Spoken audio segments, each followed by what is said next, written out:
This recording is take 2. Yeah, episode 17.1. Right. Because what happened to take 1? I'm still not entirely sure where it went. We record these things on Wednesday nights, and last Wednesday, which was whatever date last Wednesday was, I guess the 3rd. Oh, that far into the year. Okay. Yeah, yeah. We sat down, we started doing the recording, and without putting too fine a point on it, water started coming out of my ceiling. Right. I think it's important that we point out that we were 80% done with the show. Yeah, yeah. And there was a really, really fun discussion about writing implements that we will never be able to replicate. Never. And so we had been having really bad cold temperatures here, and my pipes had been freezing up, and I had installed a little heater on my pipe so that it wouldn't freeze. Apparently the apartment above me, though, the folks living there, which, by the way, it turns out that it is the new landlord who is living up above me. That caused much merriment around here when we discovered that. Yeah, so their pipes burst last night or last week. And because I am on the ground floor at the rear of the building, I am the apartment that has all the utility access. I have all the gas meters and I have the water valves and everything. So all of a sudden there was frantic knocking at my door. This was before the water started pouring from the ceiling, but there was frantic knocking at my door, and I was trying to ignore it because we were recording and it wouldn't go away. So, and looking at the time, it was almost 10 o'clock at night by that point. Right. So, it can't be anything good. And sure enough, it wasn't. They needed to turn off the valve because water was filling up their apartment. And in the course of them trying to get things under control, the flood came down a little bit through the ceiling and along one of our walls, and fortunately didn't do much damage, but, and they tried to get in touch with a plumber that night, and could not, obviously, but then there was water in some of the, electrical boxes in the wall, and one of the electrical boxes in my wall, and they got a little nervous about that, and without kind of warning me, and this was after we had paused the recording, right, so that I could deal with this, they got the power, and at that point, I believe I had probably, we had stopped the recording. Right.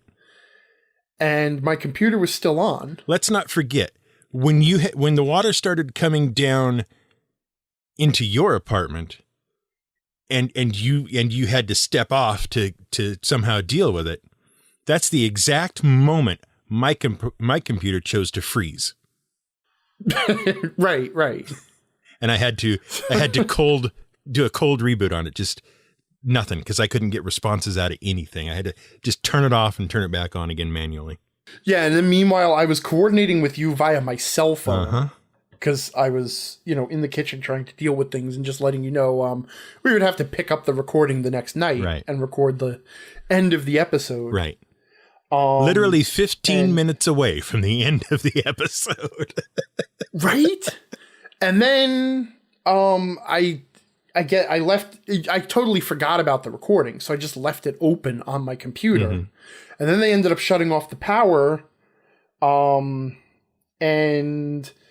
I have a laptop, and it stays plugged in all the time. It's fully charged, but, it only keeps that charge for 2 or 3 hours. Right. So, I went to sleep because the power was off and they weren't going to turn it back on until the morning at that point. And so, at some point my laptop died and nothing was saved. So, and all of this came out, what was it, the other day you asked me, hey, could you send me your audio from last week? Yeah. And they're like, uh-oh. Yeah, because we never got back to finishing off that episode over the weekend. They kept coming to do plumbing work because apparently there was some extensive damage in the wall. And whatever they were doing, they were also shutting off the power when the plumber was working, or they had an electrician working. So for 2 days, my electricity was on and off and on and off. Yeah. And without my electricity, I don't have internet access, even though I have a laptop. Sure. You know, I don't have reliable internet access. Yeah. So it was just a mess. And by that point, by Monday, I just figured, you know what? I can make an end on the episode and we can just be done with it. But that's when it transpired that things had gone wrong. Yeah. Or wronger. Because when you first asked, I'm like, wait, wasn't the audio in the Dropbox that we used? Nope. You're like, no. And I'm like, oh, uh-oh. Oh, well. So, yeah, there's that. That's fine. So this is take 2. It's sad because that whole thing was comedy gold. I know. You know, it was like the best episode you'll never hear. Best episode ever. You guys missed it. You should have been here. Yeah. You could have helped the angry Bale.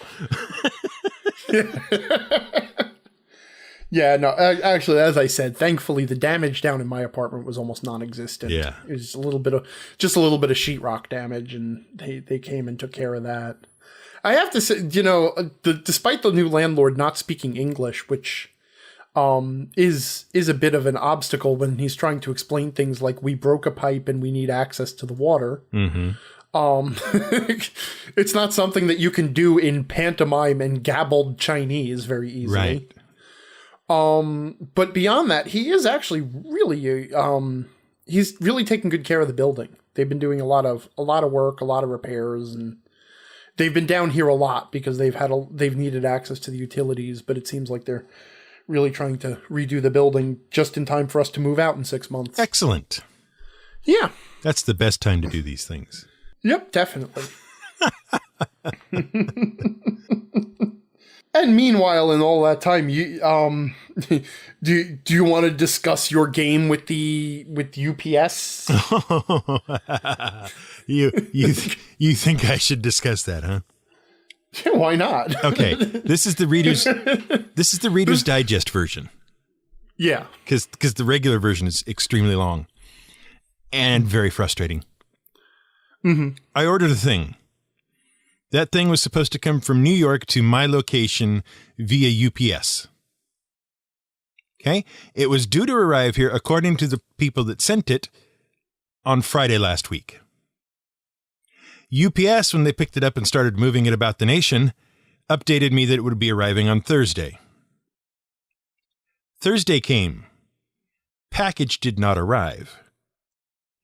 I can track the package. Package made it to my hometown and to the UPS depot in my hometown, but it never made it on the truck. I thought, not knowing exactly what was going on, I thought, well, they did say Friday, so maybe I gave them an extra day. You know, I gave them Friday, most of Friday. Package still did not make it on truck. Package still did not arrive on my doorstep. So I go down to the UPS depot, whatever it's called, and I said, where's my package? At which point I was handed a box full of blank stares. Because nobody, from the lowly brown-shirted employee I spoke to behind the counter to the grand high manager of the local UPS station, seemed to know anything about my package in any way.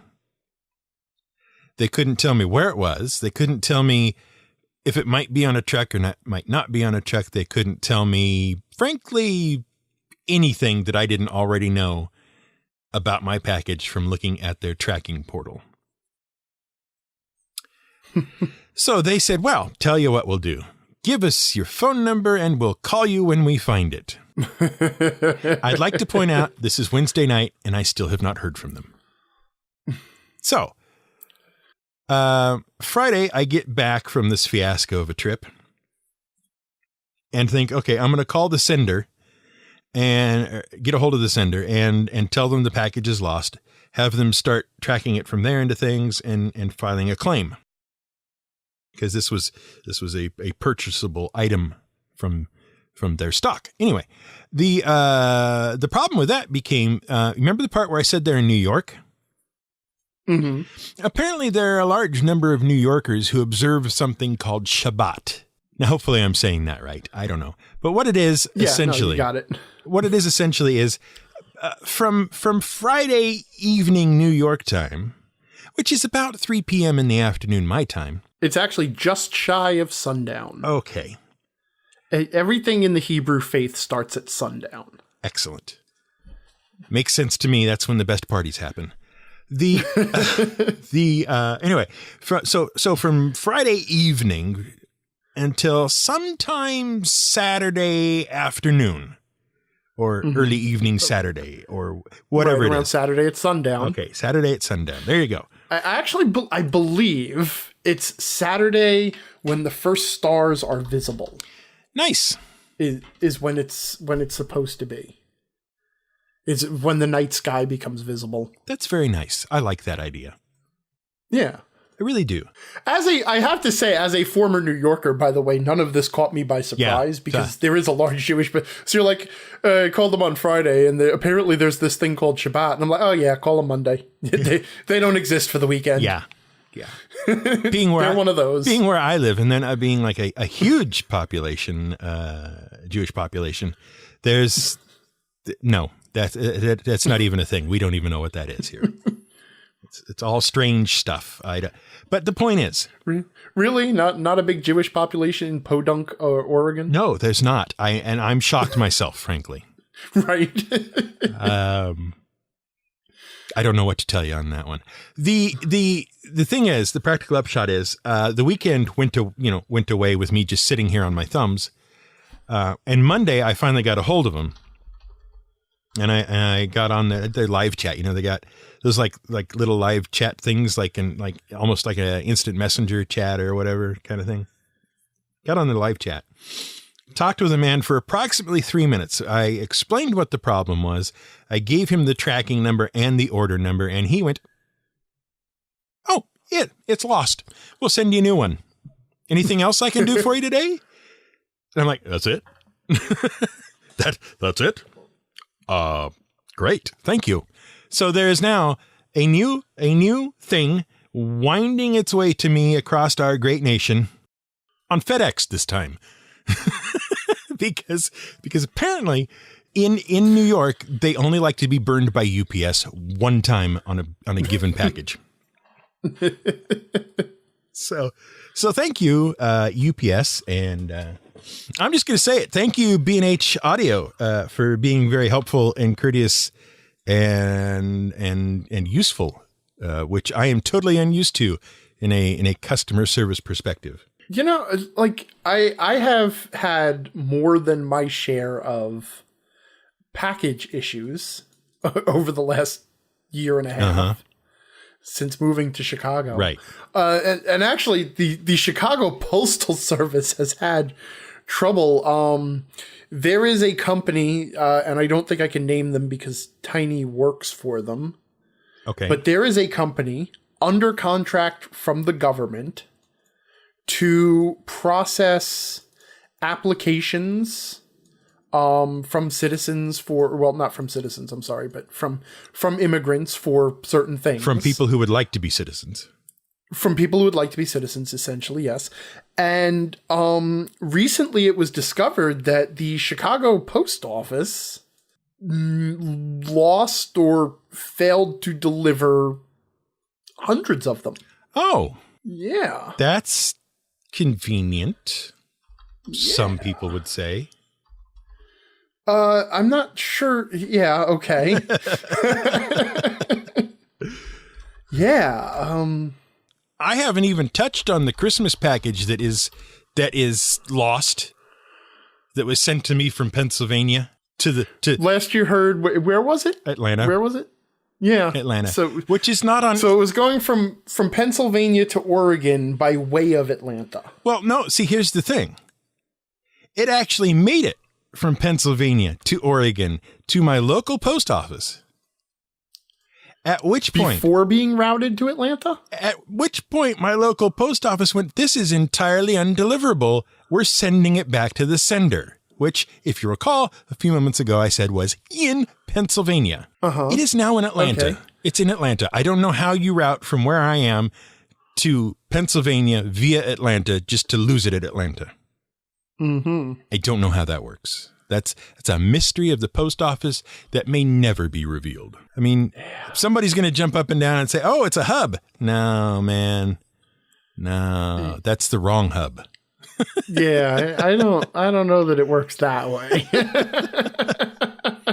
Yeah. I do have a sneaky suspicion that I know what is in Atlanta that would be the reason the packages ended up in Atlanta. I think, if I remember correctly, it's the same place unclaimed baggage gets sent after your airline loses it for you. Oh. I think that's where that is. So they declared it undeliverable. Yes. And said, return it to send. Yeah, we'll just throw it in unclaimed packages. Mm-hmm. Okay. Yeah. Yeah.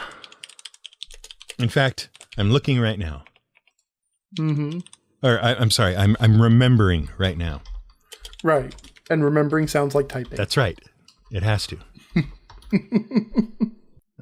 Post office. The Atlanta Mail Recovery Center. There you go. Mm-hmm. Except now, by the way. Yes. They are. Now, you might want to check this out. Mm-hmm. Okay, because what they do with their unclaimed mail is they put it up for auction. Yes. And you might be able to find it and go bid on it because now. Well, why do I have to bid on it? It was supposed online. It was supposed to be mine in the first place. Well, now you said it was a gift. Do you know what's actually in it? I do not, but the gift giver does. There is a gigantic box of Magic cards on auction right now. And, those are Yu-Gi-Oh cards. And those are, I'm not sure what those are. Oh, man. I want to bid on this lot. Great. In fact, I don't think my sender knows about the mail recovery center, so I'm actually going to inform them right now. Wow, informing them sounds a lot like type. Oh, wait. Yeah, very good. Thank you. Mm-hmm. General merchandise. The thing is, if that's where it is... Oh, a 20-volt cordless DeWalt drill? Sorry. The thing is, if that's where the package is, it still shouldn't be there because we know it's there. Right. So they have some information that says this is an address it's associated with. Right. You know. No, I understand. If you work with the U.S. Post Office, would you mind terribly going to Atlanta and sorting out my package for me, please? Ambassadors Edge, Bill, Raj, and others chimed in on the website when we talked about multi-classing or whatever. Right. When they were discussing it, they all pointed at one of two things, sometimes even both.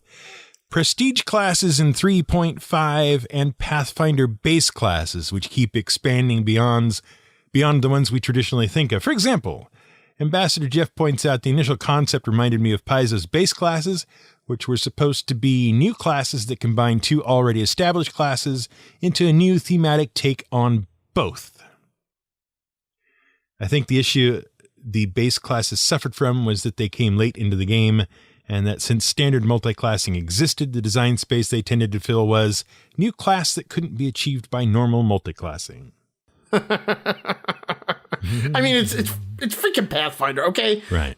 I don't need any more Pathfinder. Right? Sure. I have the core rulebook. I'm happy with that. And that's the problem is that Pathfinder, they went sort of off the wall with all of this stuff.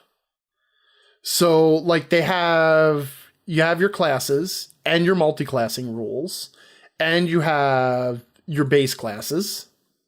And of course they have prestige classes just like 3.5 did because, they started there, and they have the hybrid classes. And then they also just have piles and piles and piles and piles of classes. To the point, like, I would be hard pressed to find something in Pathfinder, a theme in Pathfinder, or a character type I was trying to create that wasn't already a class that existed somewhere. So I'm not even sure at this point why there is a need to, like, recombine and remix all the classes again into other things and need different ways of multi-classing. It just seems like if there's an archetype you think you need filled, just make a class out of it. I don't know. I'm very, I like Pathfinder well enough. I like the core game. I enjoyed it. I ran it for years. But it has gone so far off the deep end with its content, and GMs are so careless about it because they don't understand that you're not actually supposed to just open the floodgate and allow everything. Right. And yet so many of them do. That, yeah, it's... But I will say that I do like prestige classes. I did like that idea in 3.5 and also in Pathfinder. The idea of...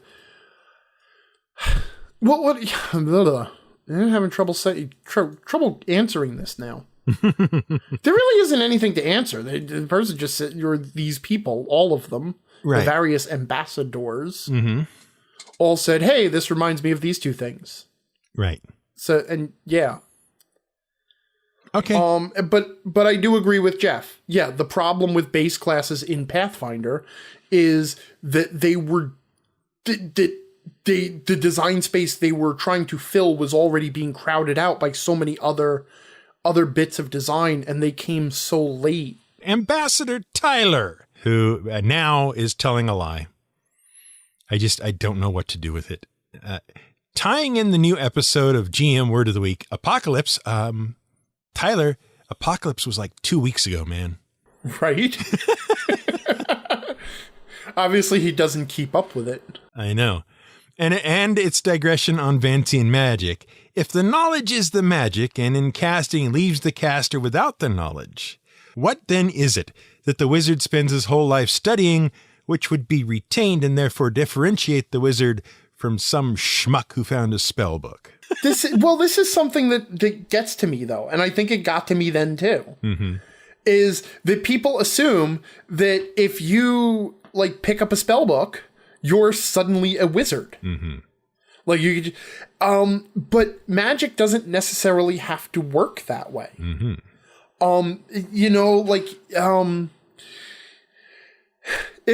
mean, specifically in Dying Earth, the books by Jack Vance that we're discussing here, you basically a spell was not just the knowledge of a spell. It was actually a chunk of magic that you absorbed into your brain and then would release. And you still have to know how to do that. There is a skill, there is an art to knowing how to absorb magical shapes into your brain and then releasing them properly.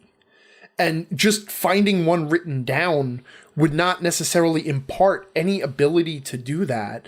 And that's just Vancian magic. I mean, or that's just the Dying Earth system. There's nothing that says just because magic is something that you absorb into your head and then unleash that implies that anybody could just automatically do it. Sure. There's still a skill to it. Yeah, yeah. If you pick up a calculus textbook, you can't automatically do calculus if you've never learned how to do calculus. Wait a minute. Are you sure? What? Are you sure about that? Yes. That explains so much about high school. Right? And seriously, and we're not even talking about a textbook anyway. Like the analog for a spell book would be, imagine if you found like Sir Isaac Newton's notes when he was inventing calculus. Right. And then suddenly you could pick up the book and do calculus because you read his notes as he was trying to solve calculus problems. Right. But you still have to know how to do it. At best, you would merely know the formulas you need to use to perform calculus. Right. You wouldn't necessarily know how to do it. That's assuming that the symbols even mean anything to you. Yeah. You know, and I know the hardest part about playing D&D is actually finding people to game with. Yeah, especially when you have the TPK rate that I do. Yes. Word gets around, unfortunately. Tell me about it. Yes. I've got a solution. I came up with a solution for it.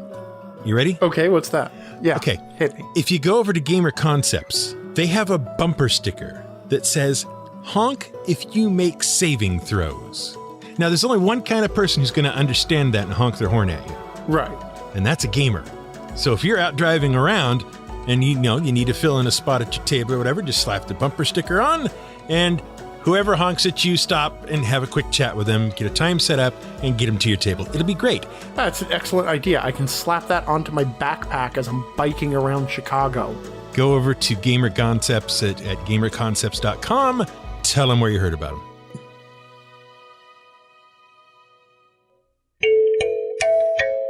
I'm told that you received, and perhaps it was you that told me, that you have received Starfinder. Is that correct, sir? Yes, and I hope it was me that told you. I hope nobody else is updating you on my mail. Well, yes. I mean, Tiny could have said something, but maybe not. I don't know. And that's interesting because I've heard that one of the packages that did actually find you was Genesis. That is true. That is absolutely true. It got here with no problems whatsoever. Possibly because it went nowhere near UPS. And mine went nowhere near the U.S. Postal Service. There you go. So have you had a chance to look through Genesis yet? I've looked through it, yes. I have leafed through the tome. How many pages is this? This is, if you don't count the character sheets and whatnot at the back end, this is 254, 55 pages. I guess it's 253 pages. There. Wow, mine is like twice that. Yes, well, look who it's from.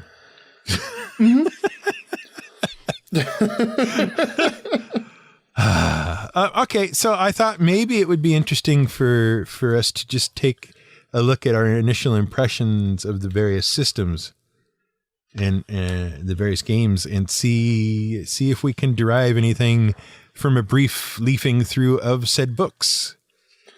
Yeah, I literally am leafing through it. I've now had this since Christmas, actually, to be honest. Oh, okay. And this is the first time that I have opened the book since Christmas when I leafed through it. Right. Okay. I'm with you so far. And as excited as I was about Starfinder, I really did not pay any attention to any information before it came out. And one of my intentions at Gen Con was to give it a try there. Right. And I never got a chance to do so. Somehow, none of the actual plans we made for Gen Con, outside of the live show, actually happened. Yeah, that is... No, wait. The Harry Potter card game. Oh, right. There you go. That was a plan that Tiny and I made. And we co-opted you into that one, right? No. You didn't play with us? Did I? Oh, no, I did play the... Yeah, I played the Harry Potter thing. Yeah, that's right. I did. Oh, but by the way, not to get off the subject of this first impressions thing, but we acquired the Harry Potter card game recently. Well, that's nice. And we have started playing through it, each year in turn. Right. And although, you and I were initially, when we played it, we're kind of like, it's like baby's first deck builder. Right. Right. Which was fair enough, but it really does grow in complexity. Well, that's what that crazy person told us. The 7 years. Yeah, that's what that crazy person told us. Right. But now you're getting it from a ostensibly less crazy source now. Okay. All right. That's cool. I'm actually pretty happy with it. It's very enjoyable. Good. I'm glad that has worked out. So how's Starfinder? Yeah. Starfinder is exactly what I expected. Just from looking through it, if you took Pathfinder and gave it different races and space-themed classes and put it in space, you know, you would, like, I'll tell you, I don't feel like I have to read the rule book. Right. Because it is so similar in so many ways to the way, you know, Pathfinder and D&D 3.5 do things that there's very little unusual that isn't just world fluff. Yeah. You know, just like, well, it's now in space. And it is very much science fantasy. It is not science fiction. Okay. But to be fair, that's kind of what I was hoping for. Sure. So one of the interesting things it looks like is that they, in addition to the race class choice, they have also added, well, they couldn't call them backgrounds, of course, because that's a D&D 5e thing, but they have added themes which basically fill the same role. So you can be I guess android. That's the first race on the list for some reason. You can be an android military officer and then have the theme of bounty hunter or mercenary or ace pilot to sort of further define your character. Cool. Otherwise, like, the thing that I'm really interested in looking at is what they do with starships and spacefaring. Because I feel that more than anything is the make or break for a sci-fi game. Yeah. Do you know what I mean? Yeah. Like, the other interesting thing, and one of the things that I'm really going to have to look into more detail is, from a standpoint of, like, well, first of all, there's magic in the game. And it's pretty much, except for changing some of the spell rules or some of the spell names to make them more spacey. And instead of like wizards and clerics, you have mystics and technomancers, which is fine. Again, sure. But some of the spells have like more sci-fi names to them, like I was just looking at one. Arcing Surge, Caustic Conversion. Yeah. And then there's some that just are D&D spells at flat out, like Contact Other Plane. But the other thing I'm curious about is what they do with the combat system, because a sci-fi game is generally much more focused on ranged combat than melee combat. Yeah. And if they didn't make any adjustments for that, then I would be a little leery of it. But I got to take a look. Okay. Beyond that, there's actually a bunch of nice little setting information. There's, like, they actually built this around a world. Or a universe, I guess, not a world. Unlike Pathfinder, which was very generic in what was in the core rulebook as far as the world details, much the same way that D&D is very generic about what the world details are. This actually describes, like, there's a system, a star system, and planets, and factions, and organizations, and because it is based on a magical universe, it seems that there is even a slightly different cosmology. It's not wacky like whatchamacallit? What was the D&D in space thing? Help me here. Spelljammer. Yes, Spelljammer. That's what it was. It's not wacky like that. It seems to be a sci-fi universe with magic in it. So it looks good. I'm excited about checking it out. Okay, I have questions. Oh, okay. I don't know if I can answer any questions just yet, but go ahead. Have they made an effort, or is it just space orcs, space elves, space dwarves, etc.? No, they seem to have made an effort. The races are unique to the universe, apart from androids and humans, which are androids and humans, but they've got these things called Kasathas, Lashuntas, Shirins, Vesk, and Yosoki. They have a list of various languages. They have different planets. They actually have, like, in the starship section, just looking at it, they have specific design and art types for the different, like the ships made by different factions and different races have a different look and feel to it. So it looks like they did build a world. Okay. I mean, a lot of the mechanics are just D&D, which is fine, fair enough. But they did build a world. There's even a timeline in here. Check that out. Yeah, so there's a world with a history, and there's a write-up on each of the planets and the races in it. Yeah, it's good stuff. I think I already know the answer to this question, but I'm going to ask it anyway. And it's not really that you know, but I'm willing to entertain your speculation. Sure. How many supplements do you think will come out for this? Well, let's see. According to the advertisement in the back, as of the time when this book was published, 1, 2, 3, 4, 5, 6, 7, 8, there were already 8 additional products that I could purchase advertised in the back of this book. Wow. A preview for another product that was coming out in October of 2017, which obviously is already out. And 2 of the items that is being advertised are 2 parts of a 6-part adventure path. So, I mean, it's Paizo. Sure. And I'm not even going to complain about it. I mean, obviously, like, I did just get done ripping on Pathfinder for having too much stuff. Right. Okay? But at the same time, it is kind of nice that Paizo actually supports their product, with a variety of things. So, like, there's nothing that says you have to go out and buy all of the advanced race guides and class guides and all of that stuff.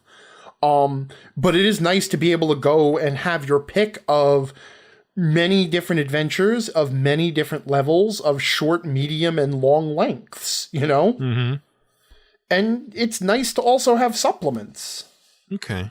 Oh, there's also conversion rules if you want to take your Pathfinder character into space. Apparently, Pathfinder is a planet, or Golarion, I'm sorry, the world of Pathfinder, is a planet somewhere out in this universe. Well, of course.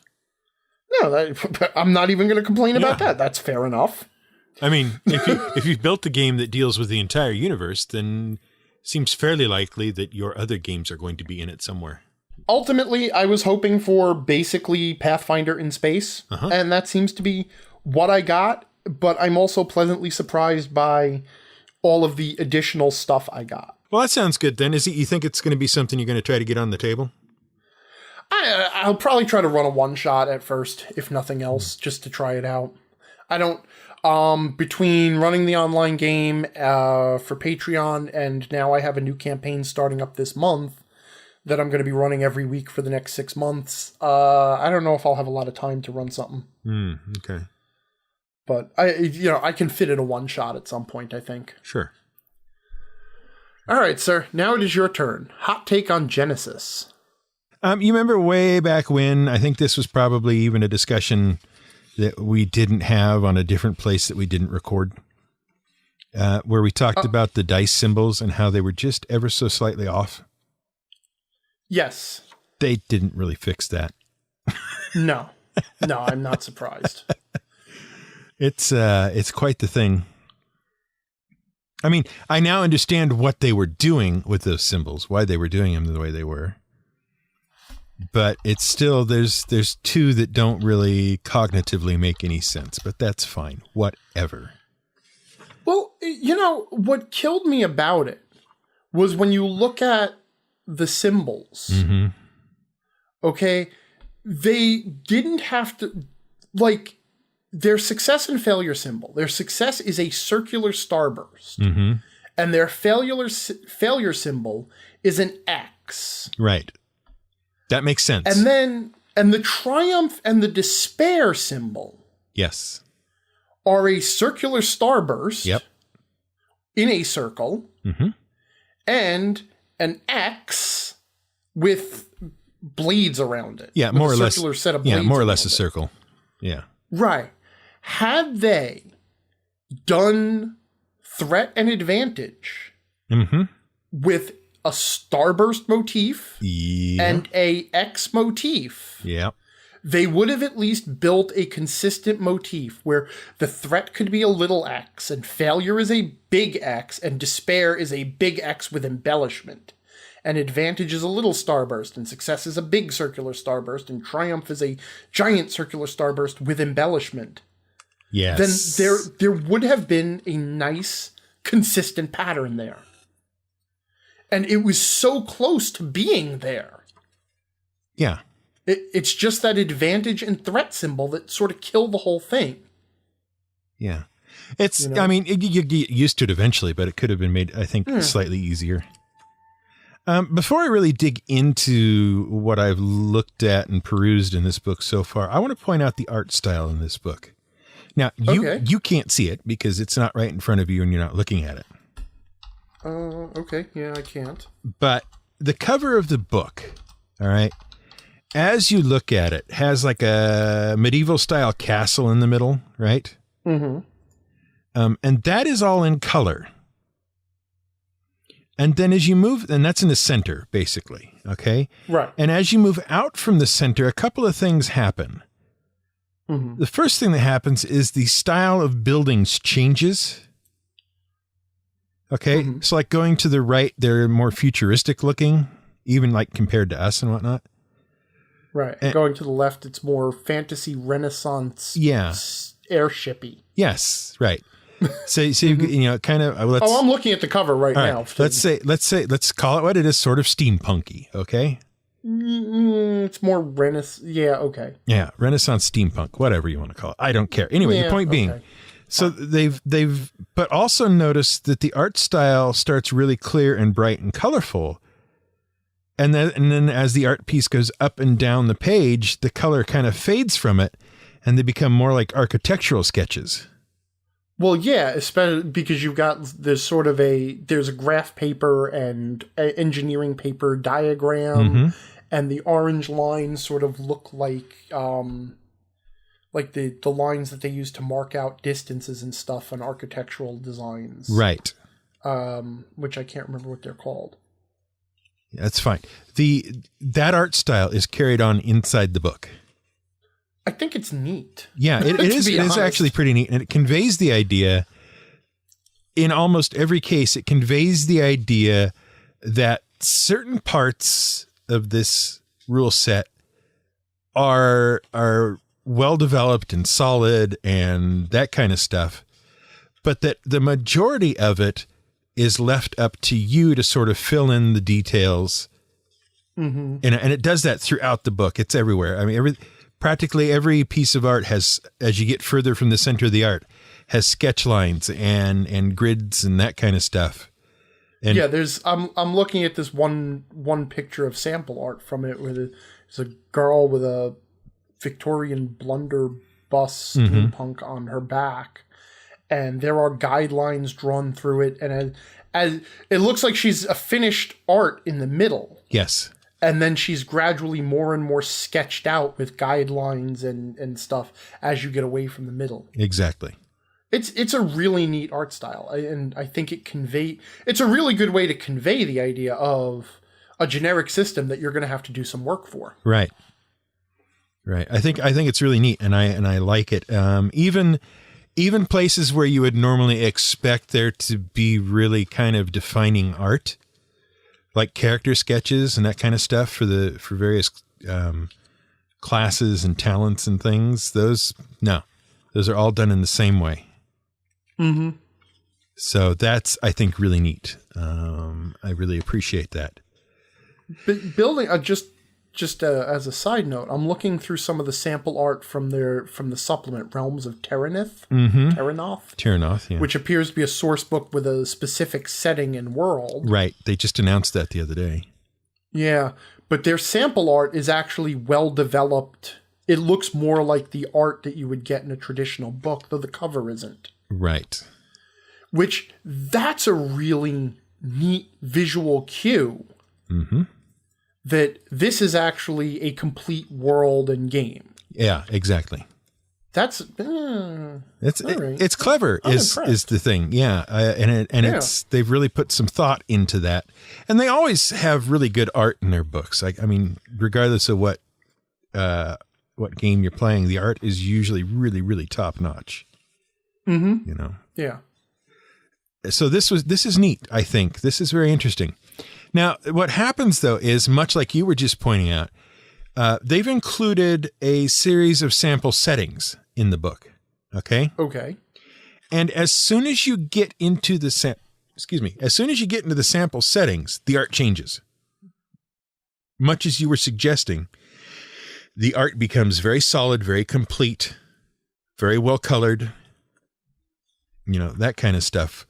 And I'll discuss kind of the settings that are included in the book, the sample settings that are included in the book in a minute or two. But just as soon as you hit them, all that previous art style changes, and now you're looking at very concrete examples of things.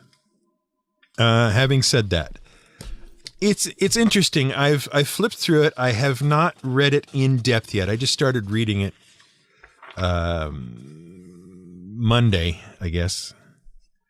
If you've played the Star Wars RPGs from Fantasy Flight, you're not going to need like the first 30 pages or so of the book, okay? Because that's the discussion of the core mechanic and how the dice work and how to read the symbols and you know, setting difficulties and building dice pools and that kind of stuff, right? If you've played the Star Wars stuff, you know all that already. I cannot see that it has changed at all, other than just what symbols mean what. But as you go through the book, interesting things happen. I mean, just looking at the table of contents, okay, that's where I am right now. It takes you. It's broken down into 3 different sections. The book is, and there's multiple chapters in each section. So part 1 is the rules, which is the core mechanics, creating characters, using skills, talents, sample equipment, combat encounters, and then there's an entire chapter on social encounters. Ooh. Yeah. That is interesting, I think, because there are subsections called structuring social encounters and using motivations in social encounters.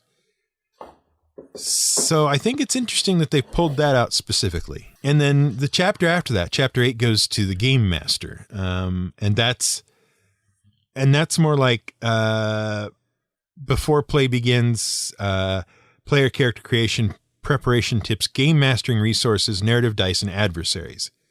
Okay. Which is the core that you need as a game master to help the game play, right?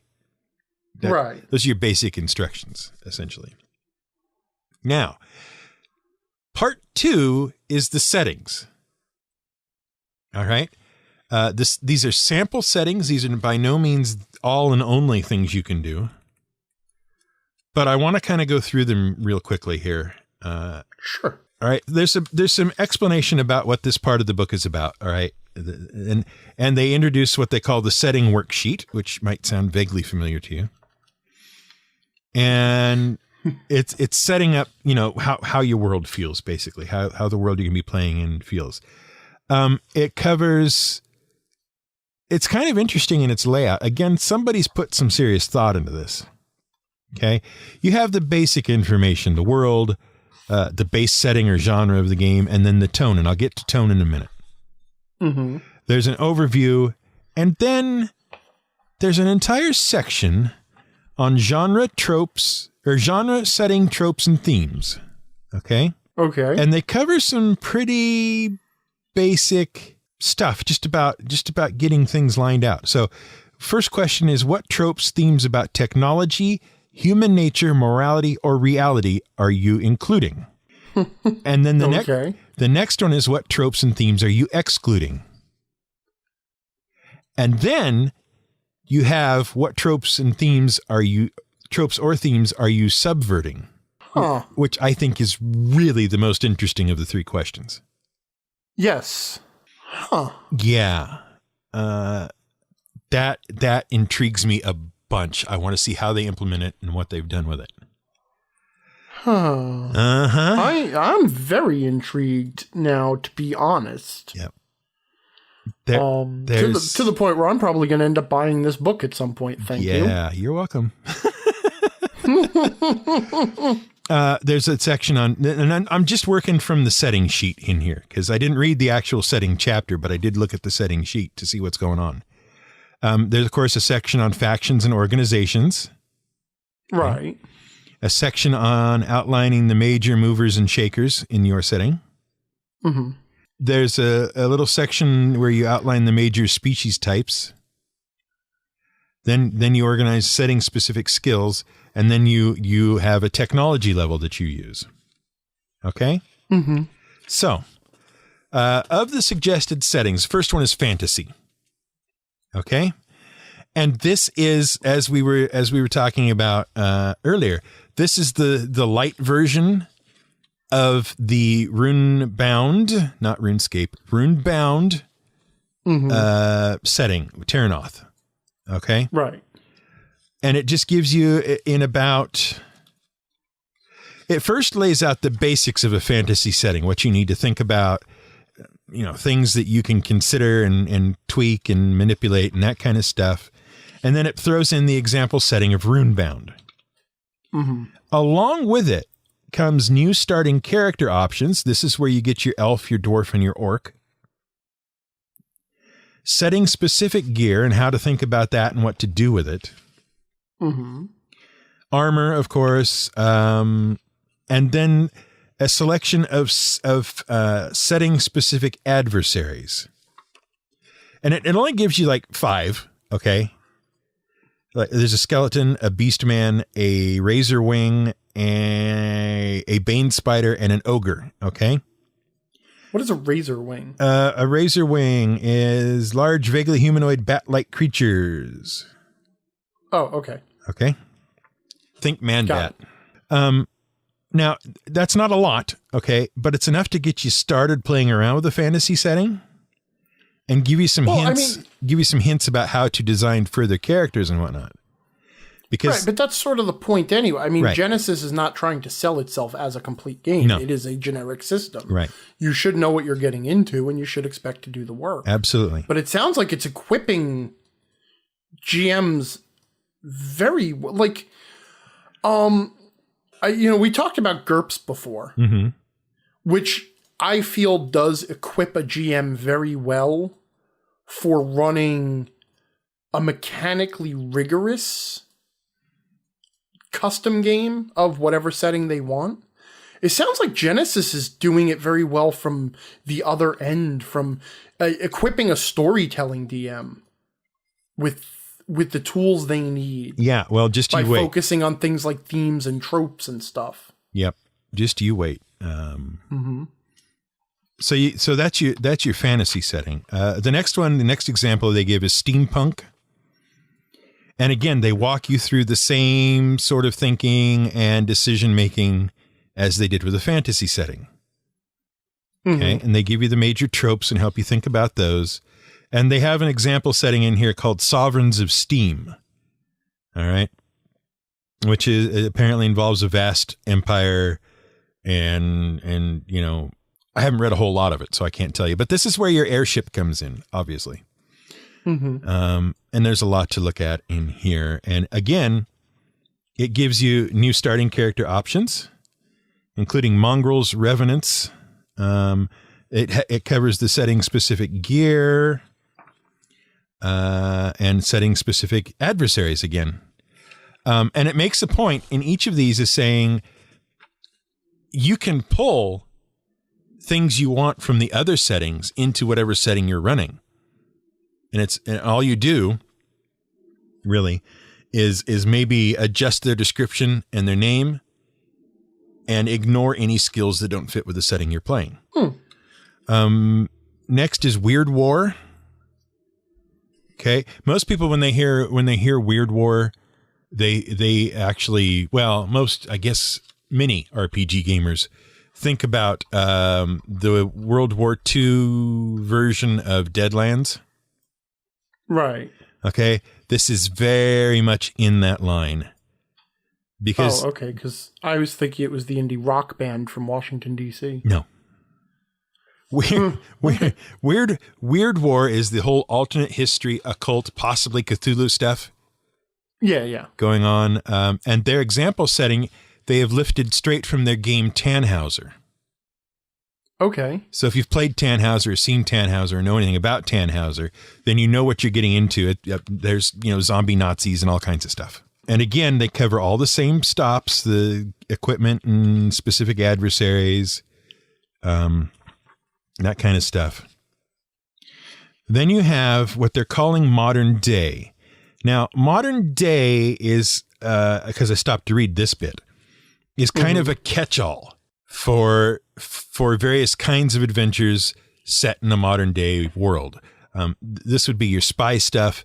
This would be your X-Files kind of thing. Stuff. Yeah, that sort of stuff, right?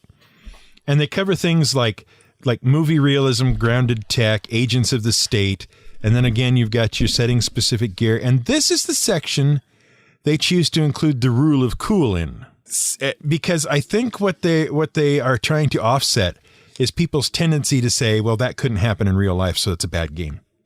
Mm-hmm. But it's in there, and again, this one doesn't have a specific setting suggestion. It is very much make up what you need. Like you could even do army stuff.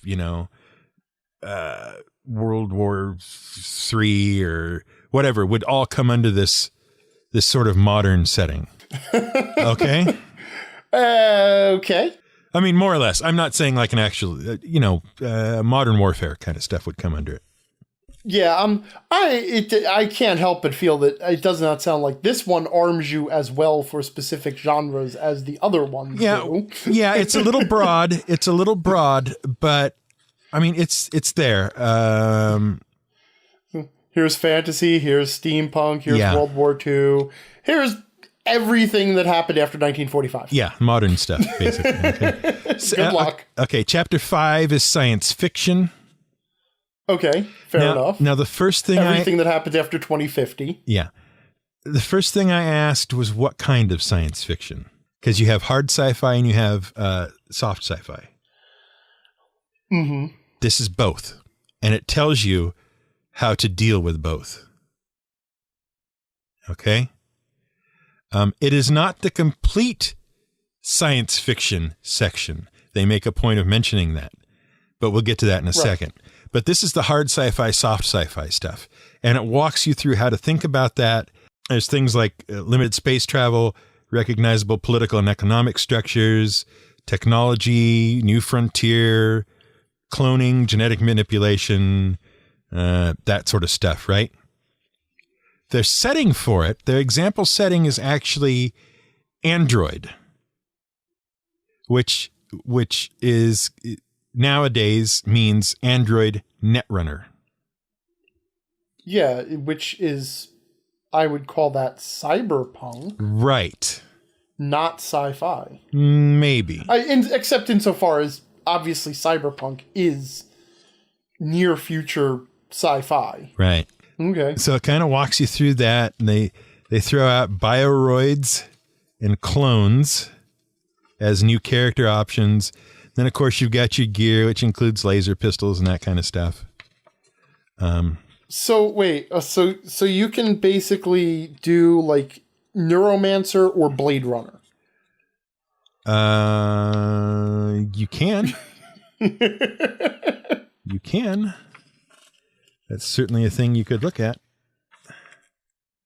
I also have to say, and this is kind of throwing me right now, which is why I'm mentioning it. The pages in this book are pretty thick. The stock that they're on is pretty thick. And every once in a while I'll pick one up and think I've got 2 pages together. And it's not. It's just 1 page. That's how thick they are. Whether that matters to you or not, I'm just mentioning it. So So you've got all that, right? The hard sci-fi, soft sci-fi. You walk through it. You're given some nemesis and nemesis and all that kind of stuff. Right. Chapter 6 is space opera. So it's called out specifically on its own. Okay. All right. And this one is based on their Twilight Imperium game, which I think is just absolutely bonkers, because Twilight Imperium is one of those games that you basically get a bunch of friends over for the weekend to play. Right. Because it takes that long. Mm-hmm. But it goes through and it explains why it's different than hard and soft sci-fi from the other chapter. And again, takes you through the things you need to think about. How is this different from other sci-fi? Well, we have a specific setting now. Yes. Yeah. That's why it's different. We have a specific game we can reference. Yeah. You've got a lot of options in here. And if you happen to have ever met one of the developers at Fantasy Flight Games, and I imagine there's probably more art in this book that reflects this as well, but if you ever happen to have met one of the developers at Fantasy Flight Games, the picture on 185 should look very familiar to you. If I am not terribly mistaken, that is a likeness of Sam Stewart from Fantasy Flight. All up in power. I will have to just take your word on it. Yes, he's all up in power armor and all kinds of stuff. Pretty cool. But he's the one I recognize right off the bat. Oh, anyway, okay. So you've got all that stuff, right? And you do those. And that covers everything in their settings section. Okay? Notable absences, but I don't know how crucial these are. Notable absences are like Western RPGs, you know, cowboys and that kind of stuff. And I feel like there's not, aside from the Weird War thing, there's not a lot in their Cthulhu stuff or Lovecraft stuff. But I suspect that there might be another reason for that. Like, is the reason source books? Well, no. The reason is, I think, and I'm guessing, this is just a total guess. I think probably they are of the opinion that there's already enough Cthulhu RPGs out there. Yeah, I guess that's fair enough. There are enough Cthulhu RPGs out there to choke a Shoggoth. So. Right. Other things you probably won't. I'm pretty sure they don't have necks. Yeah. Other things you probably won't see setting books for, even though FFG has the license for some of this. Lord of the Rings. Because that's currently being done by Cubicle 7, is it? Something like that. I think so. Yeah. The One Ring stuff that they've got going on. Okay. Yeah. So, all right, that seems pretty handy. All those various settings and the little walking through they do for you and all that kind of stuff. And that only takes you up to page 181 in this 253-page book. Because then you go to part 3, Game Master's Toolkit. Chapter 1, Customizing Rules. And takes you step by step through how to customize and create skills, species or archetypes, talents, items, and adversaries. Then chapter 2 and part 3 is alternate rules, where they present things they have rules for, but your game doesn't necessarily need in order to run the way you want it to. So you've got things like Nemesis extra activation rules, uncoupling skills from characteristics, item attachments and hardpoints. Magic rules are in the alternate section. Vehicle rules are in the alternate section. I'm interested to read the vehicle rules because one of the hardest things to understand in the Star Wars RPGs was how to make the vehicles work. And what the rules were actually trying to tell you to do. And then, of course, magic, because I want to see how they handle the magic. And then they've also got rules for hacking. Not hacking the game, but hacking as part of your game. Computers. Yeah. Yeah. Then it's got a whole chapter about building an adventure and constructing encounters. And after that is what they call the tones. and this is the last chapter in the book, chapter 4, tones. They cover 6 different tones. And I'm going to read the bit about what tones actually are. Because you and I probably would have called them something else entirely. But I want to at least read them in so we know what we're talking about here. So it starts like this. This is their first paragraph in the tones chapter. It says, now let's talk about another element of adventures, the tone. While a setting provides inspiration for the location, era, and types of characters in a game, the tone you select creates an attitude and style that informs how the players will play their characters and what they can expect out of the game. A game using the pulp tone, for example, would likely feature some laughter and humor, along with fast-paced action and a clear line between good and evil. Players in mystery games would get double crosses and gray shades of morality, and they would expect to spend a lot of time trying to solve puzzles. Okay? Mm-hmm. And then it walks you through how to use the tones to not only inform your game, but to alter the basic sort of genres. Okay. And then it presents, 6 different tones. There's the horror tone, which explains not only how to set up a horror tone game, but explains why you'd want to use it, the various themes, how to run those games. It adds a rule for fear, and a rule for sanity. Next is intrigue.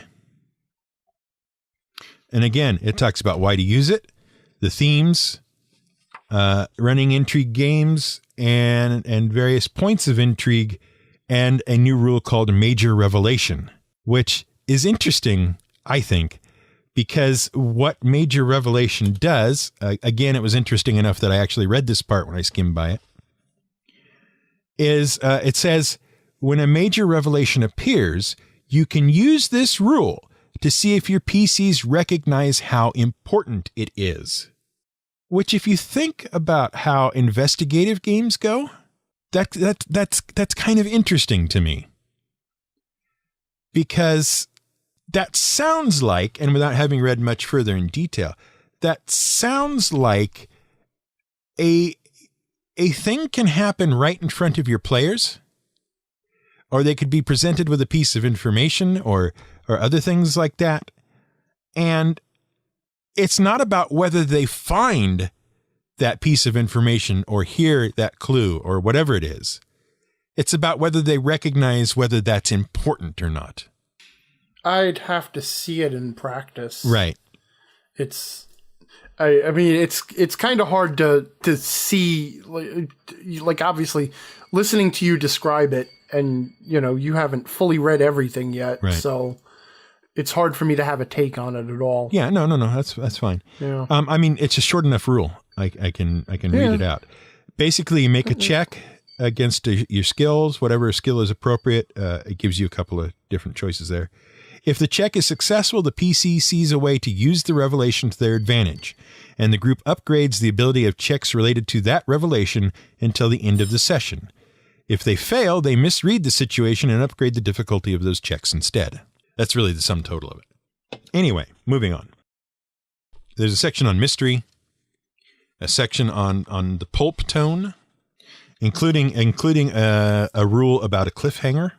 There's even romance and drama in here, and superheroes. So I like what I've read so far, and I've only read just the first, chapter or 3, whatever. The explanations seem a lot clearer than they initially were in the Star Wars RPG. So they've made it clear and streamlined things a little bit. I like that. Stripped it down to its essence, basically. Right. Okay. That's good. I like that they have spent time explaining how to tell some of these stories and how to think about telling these stories in such a way that not only are they useful to the players, they're also useful to the GM who has to set this stuff up. Mm-hmm. I think they've done actually a really good job from what I've read so far. I'm impressed. Yeah, it sounds it from that very exhaustive first impression. Well, that's how my first impressions go. I mean, yeah, no, it sounds, I am intrigued enough by your description of it to actually be curious and want to pick it up myself. right. It sounds like it's doing some very interesting stuff. I'm still not convinced it is entirely my cup of tea. Yeah. But I would like to see how it handles certain things now. Yeah. And as we discussed earlier, one of the sample settings in here was Runebound with Tyranoth and whatnot, and they just announced Monday that their first source book is going to be Tyranoth. Yeah, that was the one I was talking about the sample art from. Yep. And that's all. That's Runebound. That's Descent. That is. Wait, Descent the board game? Yes. And also. It's a fun game. Battle Lore, and there's a fourth game in there somewhere that I can't remember right now. But those all happen in the world of Tyranoth. As an additional side note to the side note, Tyranoth and Runebound and all that stuff, those are what amounts to Christian Peterson, who is the guy who runs Fantasy Flight Games, or the guy who ran Fantasy Flight until Asmodee bought him and promoted him. Those are what amounts to his home setting, basically. He's built it up and known about it and had all the information for years. And this will be the first time it's in a role-playing game format. So.